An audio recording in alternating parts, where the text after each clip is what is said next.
नमस्कार मुलांनो, तुमच्या आवडत्या संजय सरांच्या गोष्टींच्या शाळेत तुमचं मनपूर्वक स्वागत.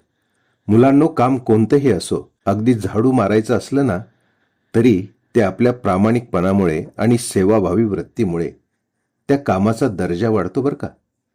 अशाच एका प्रामाणिकपणे काम करून नाव कमावणाऱ्या एका धडपड्या युवकाची गोष्ट आज आपण ऐकणार आहोत. चला तर मग मुलांनो, कान देऊन ऐका आजची सुंदर गोष्ट. गोष्टीचं नाव आहे उद्योगी राजू. मुलांनो, राजू नावाचा एक मुलगा 10वीच्या वर्गात शिकत होता. तो फार हुशार नव्हता, अभ्यासात जेमतेमच होता, परंतु इतर बाबतीत मात्र तो हुशार होता. संवाद चातुर्य त्याचा अफलातून होतं. तो आपल्या मित्रांशी खूप गोड बोलायचा. तो शाळेतल्या सगळ्या मुलांना आवडायचा बरं का.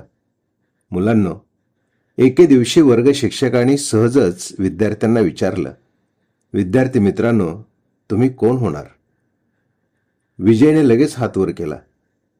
सरांनी त्याला उत्तर सांगायला परवानगी दिली. विजय म्हणाला, मी डॉक्टर होणार.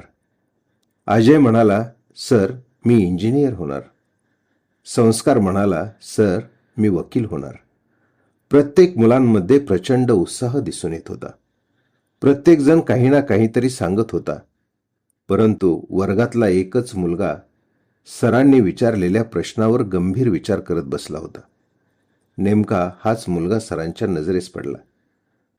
सरांनी लगेच त्याला विचारलं, राजू, तू काय ठरवलं आहेस? राजू शांतपणे म्हणाला, सर मी चहाचं दुकान टाकणार आहे. राजूच्या या उत्तरावर सर्व मुले हसू लागली. सरांनी मुलांना शांत केलं. मुलांनो, व्यवसाय कोणताही असला तरी त्यातील प्रामाणिकपणा आणि सेवाभावी वृत्तीमुळे माणसाला मोठेपणा मिळतो.